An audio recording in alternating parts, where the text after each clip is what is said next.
What's up, nerds and nerdettes and wee little nerdlings all? It's your buddy Big Johnny G for Two Gun Pixie presents Legendary Gaming. Shut up and sit down. What's up, Pixie Posse and wee little pixels all? Welcome to Two Gun Pixie, your gateway to Legendary Gaming. Now, today's episode of Midday Monologue Monday is not just going to fit into the Midday Monologue Monday playlist, which is where you're going to find me talking about anything I want to, as long as it's pretty much related to board games, RPGs, D&D. So go check out that playlist. It's really, really large. I've been talking for a long time. But it's also going to fit into our Dungeons and Dragons playlist. If you love Dungeons and Dragons or similar role-playing games, you might want to check out that playlist. I mean, we do boxings, we do previews, we do reviews, playthroughs, we do discussions. Yeah, we do a Tales from the Table show. First part of it is me giving you a behind-the-screen look at how a Dungeon Master is putting stuff together. And the following week, the players give their perspective of what happened during the game. You get to hear it from them firsthand. The ups, the downs, and the funny. So don't miss, because we do a video, we drop a video every single day of the week. There's a brand new original video by Two Gun Pixie. So if you don't want to miss any of this, become a member of the Pixie Posse by subscribing to the channel. And then don't forget to tickle that notify bell so it lets you know whenever we do drop a video, which is daily at noontime Eastern Standard Time. But now today's Midday Monologue Monday, I want to talk to you about prepping for a basic Dungeons and Dragons game. I'm talking old school basic Dungeons and Dragons game, Midday, the red. Yeah, that's what we're going to be discussing. What you need, what you may want, and I guess what you don't want or need. So I had a lot of fun filming this episode, so why don't you join me at the table and we'll check it out. All right, got things cleaned off, as you can see, mostly. Don't look behind the curtain. But here we go. Yes, because Dungeons and Dragons truly is the gateway to adventure, just like Two Gun Pixie is the gateway to legendary gaming. So you want to prep for a basic Dungeons and Dragons game? I'm talking the Midday. I'm talking the classic of the classics, the Midday. Well, you have to have some copy of the rules, whether it's a physical copy, or whether it's a PDF, whether it's a real book, or whether it's a Xerox. It doesn't matter. You're gonna, and as an option, you may want additional copies. If you want to go for that option, I would suggest two, one for each side of the table, and then of course your original. And because they're connected, and these guys will be eventually graduating past third level. They're first right now. I just want to be prepared and ready for this. But that's not all you're gonna need. Dice!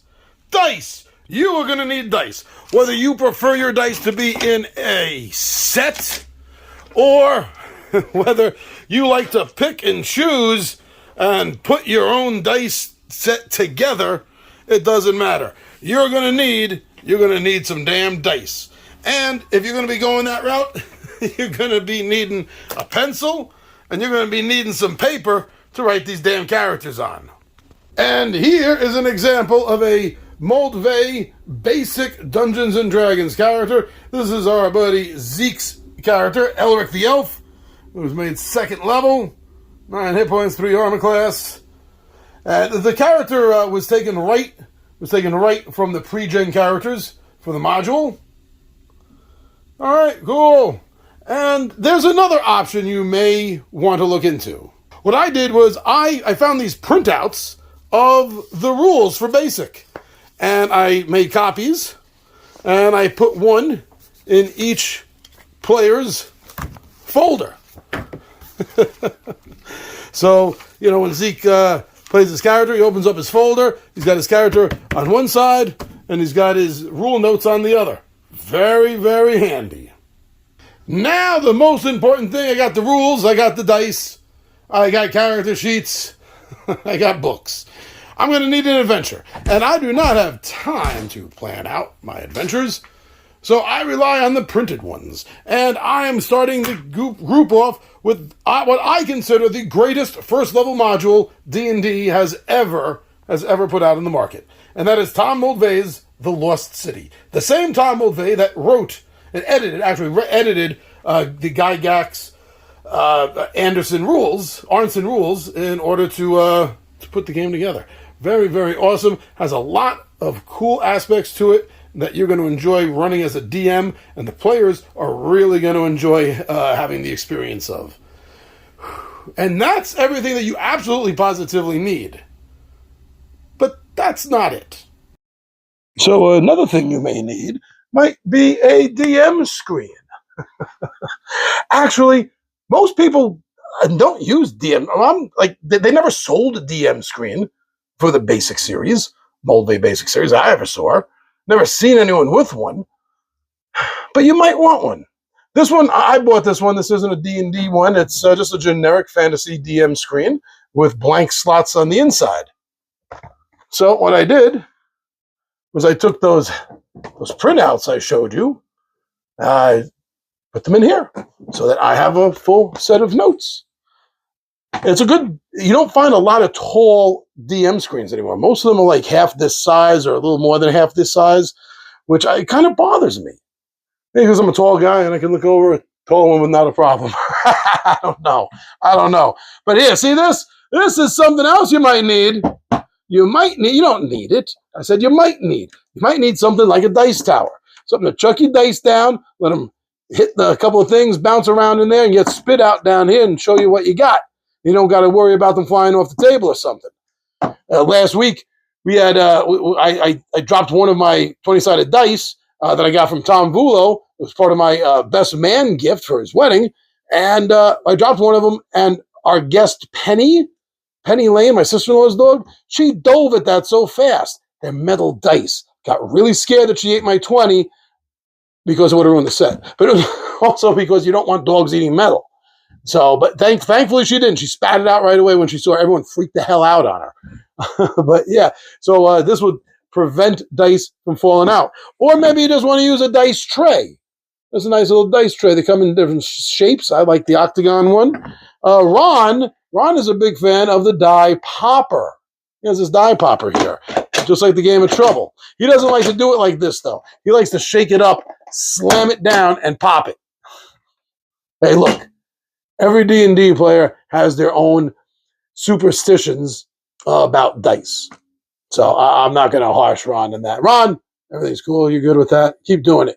So those are options. But the one that's not an option, you absolutely, positively, as a DM, whether you're playing basic D&D or any version of D&D, any edition, you're going to want a notebook. You're going to want something that you're going to be able to keep your notes in, nice and handy, in however manner that you enjoy doing it, whatever your particular style is. I'm quite meticulous with it, but hey, that's the way I prefer it to be. So whatever I got, this is an official product, the Book of Holding. This was a gift. This was a gift from my sister-in-law, along with, I don't think, maybe you'll be too blurred out to see, this cool pen that says Dungeon Master on it. Yeah, I have so many damn notebooks. Oh, God. I have at least 3 notebooks for 3 different D&D campaigns. I got a notebook for my Werewolf the Apocalypse campaign. I got a notebook for my Star Wars The Rebel Era D20 campaign. And if I don't have one, I really need one because I have these ideas floating around my head. I want to do a Call of Cthulhu campaign, mini campaign, just a short thing. But yeah, so notebooks. Oh, you're always going to need notebooks. Anything at all you DM, any game you DM, you're gonna need notebooks. So that yeah, I think that oh no, it doesn't cover it completely. Let me show you something. Hold on. Okay. This. Check this out. Okay, anyone that watches my shows even fairly regularly, you know I'm really way ahead of schedule. In fact, as I said at the beginning of this one, I may even be in the Guinness Book of World Records already for how many advanced videos I have in my library already. So, I had originally thought to use Arceus, which is a board game, steampunk, 1920s Egypt. and it uses tenfold boxes, tenfold dungeon boxes. I took a look at them, and I really didn't like them. But I've fallen in love with the rest of the tenfold games boxes, the sci-fi ones and the fantasy ones. This is actually going to work for me. So this is just a Russian nesting doll of box after box after box after box inside each other. And as you see here from the cover, they all look really nice. They're made to specifically look like a desert temple / pyramid. You can fit them any way you want. You use the door to clip the different boxes together to make it stable. I think this is going to be a real big boon, putting my sets together, and it should cut down a day and a half for setup time for me. So, but now here's the thing. Basic doesn't use miniature combats. No. It doesn't. It doesn't use any grid miniature combat system. The Moldvay and even the homes before that, the basic editions, they didn't think that way. So technically, you don't need to use miniatures. You don't. There's very little movement in combat after the initial attacks begin. It's not tactful in that sense. But I'm going to use these because it is nice to have visual representation sometimes of where the enemies are compared to the players. And I also have my players kind of used to the fact that I like big table builds. So they're expecting something from me. And I have so much fun doing it. I expect something from me. So the things you need, the things you don't need, the things you might want to use. Everything at all that I am doing to put together my basic campaign. Now, as I said earlier, we're going to do 2 more episodes, at least 2 more, right? We're going to do 2. I'm looking over there. There's nobody over there. We're going to do at least 2 more episodes, right? We're going to do Tom Vulo is a chaotic dwarf. So our co-founder, Two Gun Pixie co-founder and co-executive producer, Thomas Sidney Vulo of Nickelodeon fame as a producer, he sometimes has time to play, not very often anymore. But in case he's going to be having any time, because he's excited to hear that we're getting back into basic, he wants to play a dwarf. Now, in basic, you just don't roll up whatever character you want. You don't say, I want to be a wizard, I want to be a dwarf, and you just make that character. If you're playing close to the rules or rules, as they are, then whatever you roll is for that particular stat. You're starting your strength, the strength, intelligence, wisdom, dexterity, constitution, charisma, and you're rolling them in that order for basic. Whatever you get, you get. You're rolling 3 dice. You're not rolling 4 and losing the lowest one. You're not rolling an extra 3d6 to take out the lowest 3d. No. And every class has requirements, specific requirements. Now, I suggest that for any basic game at all that you're going to be getting into, your players should be rolling up 3 to 5 characters before you even start the game. Trust me. The rules are not that difficult. You'll see when I do the playthrough, when I do the video of how to play. But it's deadly.